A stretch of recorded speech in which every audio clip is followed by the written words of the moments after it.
So we just concluded the last lecture with saying I want to test for beta one equal to zero and beta one not equal to zero. And what do I have in the bag? I have the model. I have y equal to beta one, y equal to y equal to beta naught plus beta 1 x plus epsilon, which is an error. And the idea is that if beta 1 is equal to 0, then the x's are nowhere associated with y go freely, and the model just becomes beta naught plus epsilon naught, right? And a couple of things to note is that if the standard error of beta naught is very, very small, beta 1 hat is very, very small, then even small values of beta 1 hat are indicative of beta 1 not equal to 0. On the other hand, if the error is large, standard error is large, you can sort of infer that only large values of beta 1 hat are evidence for beta 1 not equal to 0. But in practice, one does a t-test, like I said, right? So why does one do a t-test? So this, you must go and check this under normality assumption. You must go check similarity with what we discussed in week 1 for review of probability and statistics, right? So remember I did this idea that I have the sample mean by sample variance by root n. This was looked like a t-test, like a t-statistic, right? So this is a day 0 or day 1 of the lecture series, right? So just check the same statistic, that is beta 1 hat. Well, sorry, let me go back up. The beta 1 hat will look like that. So that's what gives you the value that this distribution has the t distribution. The statistic has the t distribution.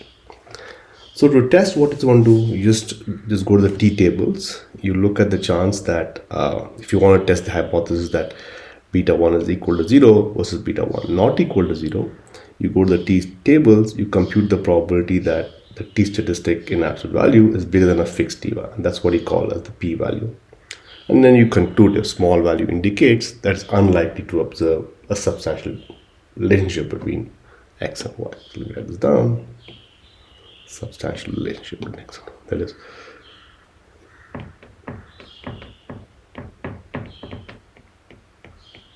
That is beta 1 is equal to 0.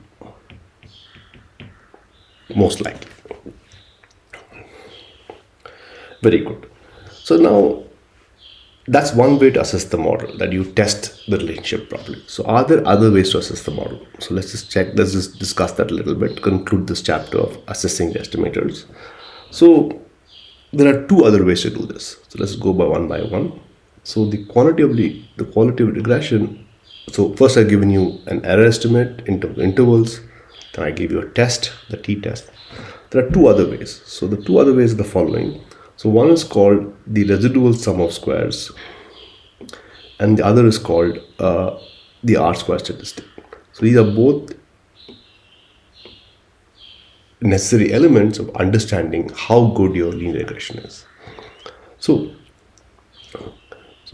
let's look at the residual standard error. So this provides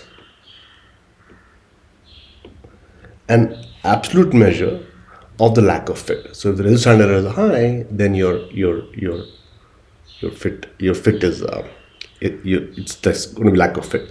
If it's small, then it gives you an idea. The next thing I want to check is the residual sum of squares. So let's just do this and let's check how to identify this. So let's go back here.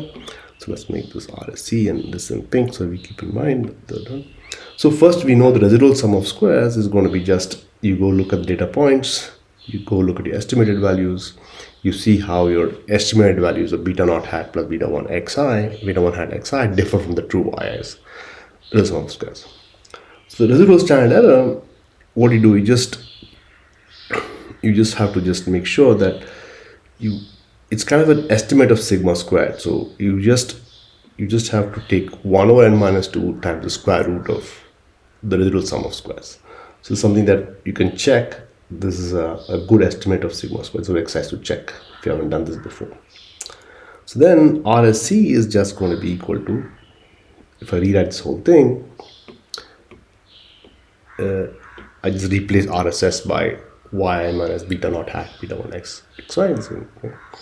So now let's make some observations. Now suppose these people, the model was good. That means these people are going to be very, very small, right? So that means if if RSE was small, that is, if this was small, if these terms, individual terms were small, that means the model fits data very well. So, and we don't want it to fit at every point. So on average, if the model fits data, then you know that this is a fairly good model. So that's one thing we can keep in mind. So let's make this in yellow. So if the model, if these are small, that means RSE is small. That means the model fits data. That's one thing. And if this is large, then we can say that the model does not fit the data. That's one simple, like I said in the beginning, the root residual standard error measures, it's an absolute measure for lack of fit of the data, right? That's what it does. It's an absolute measure. That's what it does. So now let's go to the R-square statistic. So the R-square statistic is a little bit more quantifiable. It gives you a particular number with which you can judge. So what you do is you do two things. So one is you define what's called the total sum of squares, and you subtract it from the residual sum of squares and normalize it to itself. So this is what I'll do. So total sum of squares is what? You just take y minus y bar the whole squared. Residual sum of squares is this. So what does TSS do? So TSS is total sum of squares. Let's go write this down. So total sum of squares.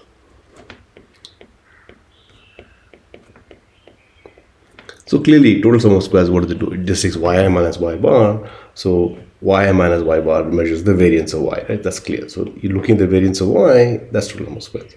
And what does RSS do? RSS measures the variability that is not explained by the model, right? That's what RSS do. So because it takes yi and then looks at beta naught hat minus beta 1 hat times xi, and the squares tells you what's not explained after you post-fit the model. And what does TSS minus RSS explain? Let's think a little bit. So it's the measurability, measures the amount of variable data that is explained by performing least squares, right? That's what it does. So let's just review that. So what does TSS minus RSS do? It measures the amount of variability in the data y bar that is explained by performing least squares estimate. Okay. And what does R squares do? R squares just measures the proportional variability that can be explained using star. Quite cool.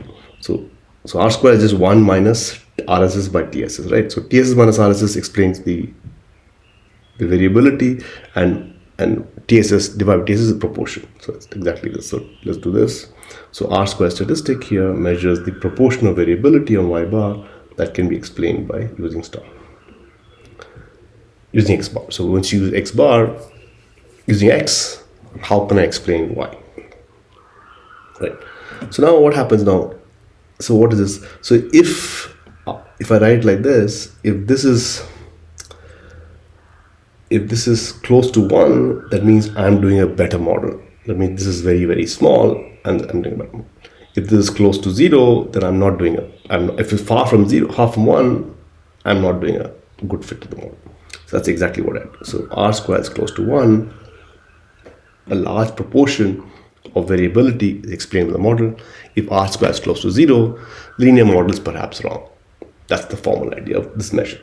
So there are two measures we discussed. One is the residual standard error. This gives you an absolute measure of fit. And the next one is the R square statistic that tells you if the model at all is valid or not. So if R square is close to 1, the variability explained by variable y bar explained by x bar, so it's a good model. If it's not, if R square is close to 0, that means it has no relationship with them.